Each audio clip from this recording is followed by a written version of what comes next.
बुलेटिनच्या सुरुवातीलाच या क्षणाची सर्वात मोठी राजकीय घडामोड।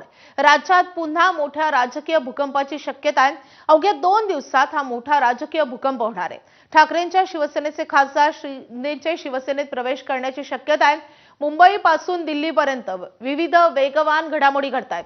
त्यातच आता या 6 खासदारांच्या शिवसेनेत प्रवेशाची तारीख ठरली आहे, अशी माहिती एबीपी माझाला विश्वसनीय सूत्रांनी दिली आहे। 19 जूनला मुंबईत ठाकरेंच्या शिवसेनेचे 6 खासदार शिंदेंसह जातील, अशी माहिती सूत्रांनी दिली आहे। शिवसेनेच्या वर्धापन दिनी गोरेगावच्या नेस्को सेंटरमध्ये हे 6 खासदार हाती धनुष्यबाण घेतील, अशी माहिती आहे। दिल्ली पाठोपाठ मुंबईतही शिंदेंकडून ठाकरेंना झटका दिला जाणार असल्याची माहिती सूत्रांनी दिली आहे।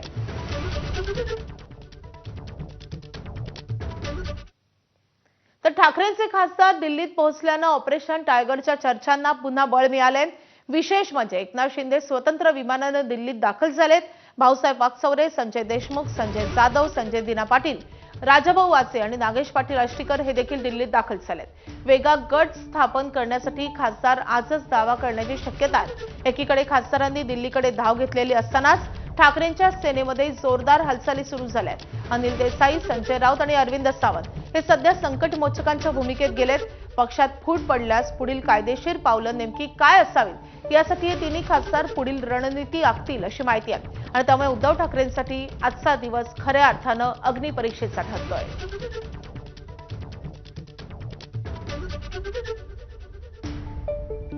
तर ठाकरेंच्या शिवसेनेतले नेमके कोणकोणते खासदार राजधानी दिल्लीत दाखल झालेत आपण पाहतोय।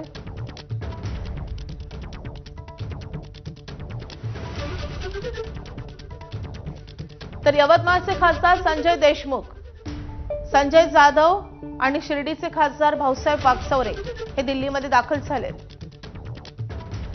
संजय दिना पाटील हे दिल्लीत आहेत। ओमराजे निंबाळकर अजूनही पुण्यात असल्याचं समजतंय। नागेश आष्टीकर हे देखील दिल्लीमध्ये दाखल झालेले आहेत। त्यासोबतच राजाभाऊ वाजे हे दिल्लीकडे रवाना झालेले आहेत। अनिल देसाई देखील दिल्लीत दाखल झालेत। ते सध्या संकटमोचकाच्या भूमिकेत आहेत। तर अरविंद सावंत हे देखील दिल्लीत गेलेले आहेत। संजय राऊत देखील दिल्लीत दाखल झाल्याचं समजतंय।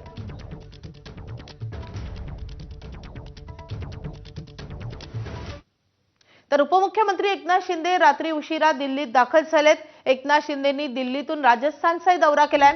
राजस्थान येथे लोकसभेचे अध्यक्ष ओम बिर्ला यांची उपमुख्यमंत्री एकनाथ शिंदेंनी भेट घेतली, अशी सूत्रांची माहिती आहे। ओम बिर्लांची भेट घेतल्यानंतर एकनाथ शिंदे पुन्हा दिल्लीत परत आल्याची सूत्रांची माहिती आहे।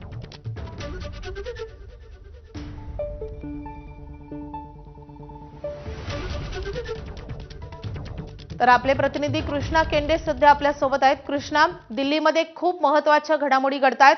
ओम बिर्लांना एकनाथ शिंदेंनी भेट घेऊन नेमकं काय सांगितलेलं आहे, काही पत्र दिलंय का, या संदर्भात काय समजतंय? नाही, या सगळ्या संदर्भात अधिकृत माहिती मिळू शकलेली नाही, मात्र ते राजस्थानला जाऊन आल्याची माहिती या ठिकाणी सूत्रांनी दिली आहे। आज अत्यंत महत्त्वाचा घडामोडी या ठिकाणी महाराष्ट्राच्या राजकारणामध्ये पाहायला मिळतील। जसं की आज या ठिकाणी दावा दाखल केला जाऊ शकतो की 6 खासदारांचा एक वेगळा पक्ष गट निर्माण करून हा गट शिवसेनेच्या वर्धापन दिनी या ठिकाणी मुंबईमध्ये प्रवेश घेऊ शकतो आणि त्यासाठीच्या ज्या कायदेशीर बाबी आहेत त्या आज पूर्ण केल्या जाण्याची शक्यता आहे। त्यामुळे आज 8 वाजता एक बैठक खासदारांसोबत होईल, म्हणजे जे उद्धव ठाकरे यांचा पक्ष सोडून एकनाथ शिंदे यांच्या पक्षात येण्यास ज्यांनी तयारी दर्शवली आहे, त्याचबरोबर ज्या पत्र देण्याच्या बाबी असतील किंवा कायदेशीर गट स्थापन करण्याच्या बाबी असतील त्या देखील आज पूर्ण केल्या जातील, अशा प्रकारची माहिती आहे। आणि त्यामुळे त्यात जे 6 खासदारांचा एक वेगळा गट तयार करायचा, यातील बहुतांश खासदार हे दिल्लीमध्ये दाखल झाल्याची या ठिकाणी सूत्रांची माहिती आहे। त्यामुळे आज या सगळ्या गट स्थापनेच्या बाबतीत, पक्षप्रवेशाच्या बाबतीत नेमक्या काय घडामोडी होतात हे पाहणं महत्त्वाचं आहे। मात्र या एकनाथ शिंदे यांच्या शिवसेनेकडनं या सगळ्याबाबत अजून अधिकृत या ठिकाणी प्रतिक्रिया समोर आलेली नाहीये माधवी। मात्र जो दावा आता केला जाऊ शकतो की लोकसभेतला आमचाच खरा गट आहे, तर हे नेमकं कसं साध्य होणार आहे? 1/3 गणित हे कसं साध्य केलं जाणार आहे? हे शक्य आहे? 9 खासदार आहेत उद्धव ठाकरे यांचे. त्यातील जर वेगळा गट स्थापन करायचा असेल तर 6 खासदारांची गरज आहे आकडेवारी जर आपण पाहिली तर. आणि त्याच अनुषंगानं 6 खासदार एकत्र आल्याची देखील माहिती आहे, ज्यामध्ये संजय दिना पाटील असतील, त्यानंतर ओमराजे असतील, आष्टीकर असतील, बंडू जाधव या ठिकाणी आहेत, त्याचबरोबर शिर्डीचे खासदार आहेत. असे एकूण 6 खासदार या ठिकाणी पक्षाचा बदलण्यास तयार झालेत, वेगळा गट स्थापन करण्यास तयार झाले असल्याची माहिती आहे. आणि त्यामुळे आज या सगळ्या गट स्थापनेबाबत काय हालचाली होतात तर त्याचे अधिकृत पत्र ओम बिर्ला यांना दिलंय का किंवा दिलं जाणार आहे का, या सगळ्या अनुषंगानं तपशील समोर येण्याची शक्यता आहे. माधवी, कृष्णा, आणखी एक प्रश्न आहे, तो म्हणजे नेमके कोणकोणते खासदार सोबत जातील? राजाभाऊ वाजे यांची भूमिका स्पष्ट झाली आहे का आणि ओमराजे निंबाळकर नेमकं काय करणार आहे हे समजू शकले का?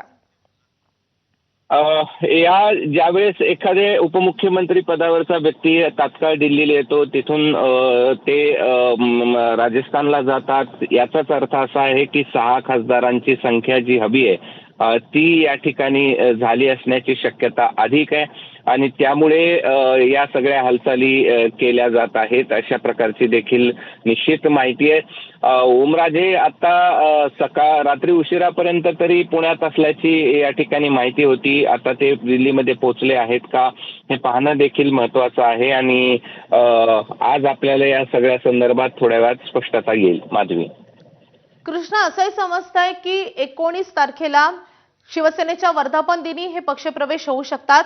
तर तसं झालं तर अधिकृतरित्या शिवसेनेत प्रवेश केल्यानं कायदेशीर अडचणी निर्माण होणार नाहीत का? कायदेशीर अडचणी निर्माण होण्याची शक्यता तशी कमी आहे, कारण की जे संख्याबळ या स्वतंत्र गट स्थापन करण्यासाठी लागतं ते संख्याबळ या ठिकाणी त्यांच्याकडे असल्याची माहिती निश्चित आहे. आपण पाहिलं की मागेही ज्यावेळेस एकनाथ शिंदे हे पक्षातून बाहेर पडले होते त्यावेळी त्यांच्याकडे पुरेसे आमदार होते, त्यामुळे आतापर्यंत त्यांना कुठल्याही अडचणींना सामोरं जावं लागलेलं नाहीये. मात्र या सगळ्या प्रकरणाचा निकाल अजून येणं बाकी आहे. असं असलं तरी दुसरीकडे 6 खासदारांचा गट स्थापन केल्यानंतर कायदेशीर बाबी ज्या संख्याबळ लागतं ते पुरेसं या ठिकाणी होतंय. त्यामुळे सध्या तरी या सगळ्या प्रकरणामध्ये कायदेशीर अडचणी येण्याची शक्यता कमी दिसते. माधवी, नक्कीच आता या दृष्टीनं कशा घडामोडी घडतात हे पाहणं तितकंच महत्त्वाचं असणार आहे. कृष्णा, ठाकरेंकडूनही आता जोरदार प्रयत्न सुरू झालेले आहेत. कालच ओम बिर्लांची अरविंद सावंत यांनी देखील भेट घेऊन त्यांना एक पत्र दिल्याचं समजतंय. आता ठाकरेंकडूनच्या हालचाली होत आहेत, तर त्या दृष्टीनं नेमक्या काय काय घडामोडी घडू शकतात आज दिल्लीमध्ये? ठाकरेंचे 3 शिलेदार या ठिकाणी दिल्लीमध्ये आहेत आणि या सगळ्यात कायदेशीर बाबींचा तपास करून यामध्ये त्यांनी एक पत्र देखील लिहिलेलं आहे, म्हणजे या अनुषंगानं. आणि त्या पत्रामध्ये भावनिक आव्हान असेल किंवा कायद्याच्या बाबी असतील या सगळ्या लिहिल्यात. म्हणजे जसं की कायद्याच्या अनुषंगाने ज्या खरा पक्ष कुठला आहे किंवा हाच आमचा पक्ष आहे, आणि या अनुषंगानं जर आपल्याकडे काही पत्र किंवा वेगळा गट स्थापन करण्यासंदर्भात हालचाली झाल्या तर आमचं म्हणणं ऐकून घ्या, अशा प्रकारचं पत्र अध्यक्षांना लिहिलेलं आहे, लोकसभेच्या अध्यक्षाला. आणि त्या अनुषंगानं देसाई असतील किंवा राऊत असतील हे सगळे या ठिकाणी दिल्लीमध्ये दाखल झालेले आहेत आणि त्यांच्याकडनं देखील या अशा पद्धतीचा एक वेगळा गट स्थापन करण्याबाबत कुठल्याही प्रकारच्या हालचाली होऊ नयेत अशी त्यांच्याकडनं प्रयत्न निश्चित केले जातील. मात्र आता त्यांची भूमिका नेमकी काय आहे या संदर्भात एक ट्विट देखील केलेलं होतं, जे संजय राऊतांनी केलेलं होतं की काही कोटी रुपये या ठिकाणी ऑफर दिली गेली आणि त्यांना टोकन म्हणून दिले गेलेत, अशा प्रकारचं देखील ट्विट संजय राऊत यांनी काल केलेलं होतं. त्यामुळे आता अधिकृत नेमकी भूमिका काय ते बजावतात हे पाहणं देखील महत्त्वाचं असणार आहे आणि थोड्या वेळातच त्यांची अधिकृत पत्रकार परिषद देखील होईल. नक्कीच या पत्रकार परिषदेकडे आज सगळ्या देशाचं लक्ष असणार आहे. कृष्णा, आणखी काही महत्त्वाचे अपडेट्स तुमच्याकडून जाणून घ्यायचे, त्यामुळे तुम्ही सोबतच राहा.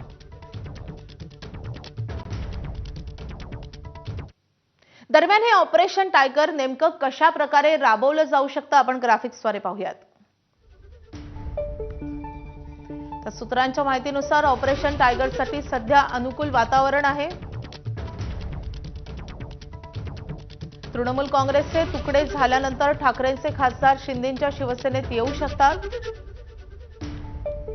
ही सर्व प्रक्रिया मुंबईऐवजी दिल्लीत पार पडणार आहे. जे खासदार वेगळे होणार त्यांना स्वतःचा गट स्थापन करावा लागेल. तर फुटलेला गट 2/3 असल्यावरच कायदेशीर ठरू शकतो. फुटलेल्या गटाला लोकसभा अध्यक्षांकडे जाऊन नवीन गट स्थापन केल्याचं आणि ठाकरेंचा पक्ष सोडल्याचं पत्र द्यावं लागेल. तर फुटलेला गट स्वतंत्र न राहता त्याचं शिंदेंच्या शिवसेनेत विलीनीकरण केलं जाईल. शिवसेना शिंदे गटाला आधीच निवडणूक आयोगानं मान्यता दिलेली आहे. ज्या प्रकारे तृणमूलचे खासदार वेगळे झाले त्यांनाही मान्यता मिळाली. टीएमसीच्या नियमानुसार ठाकरेंचे खासदार देखील वेगळे होऊ शकतात. तर टीएमसीचाच जर नियम इकडे ठाकरेंच्या खासदारांना लागू केला गेला तर ते देखील वेगळे होऊ शकतात असं मानलं जातं किंवा अशी शक्यता आहे.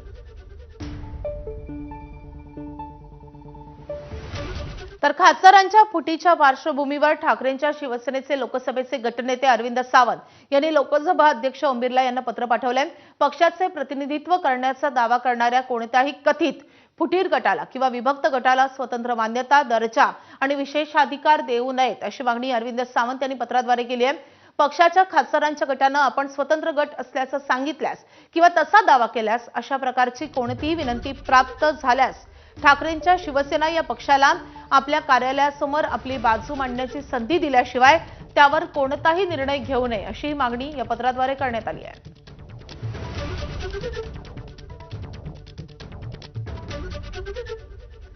तर अरविंद सावंत यांनी लोकसभा अध्यक्ष ओम बिर्ला यांना दिलेल्या पत्रामधले काही महत्त्वाचे मुद्दे आपण पाहतोय. आमचे काही खासदार वेगळा गट स्थापण्यासाठी तुमच्याकडे येत आहेत असं कळतंय.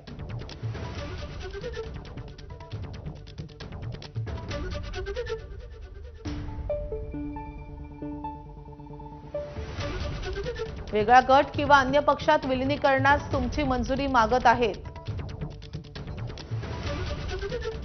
लोकसभेत एकाच पक्षाचे 2 गट असणं बेकायदेशीर आहे. सुप्रीम कोर्ट निर्णयानुसार अपात्रता टाळण्यासाठी खासदार फुटीचा आधार घेऊ शकत नाही. तर पक्ष हा विधिमंडळ पक्षापेक्षा मोठा असल्याचं सुप्रीम कोर्टानं म्हटलंय. तर विधिमंडळ पक्षाचा गटनेता आणि प्रतोद नेमणं हे निर्देश देणं हा पक्षप्रमुखाचा अधिकार आहे. पक्षातून बाहेर पडलेल्या विधिमंडळ पक्षाला स्वतंत्रपणे अधिकार नसतात.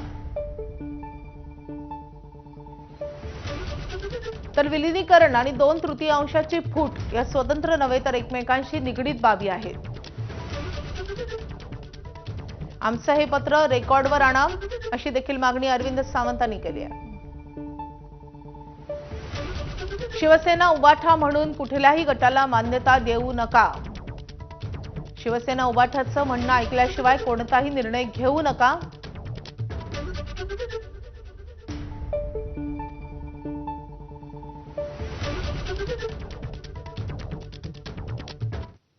तर शिवसेनेतील प्रवेशाबाबत ठाकरेंच्या शिवसेनेचे खासदार ओमराजे निंबाळकर यांनी सूचक मौन बाळगलेलं आहे.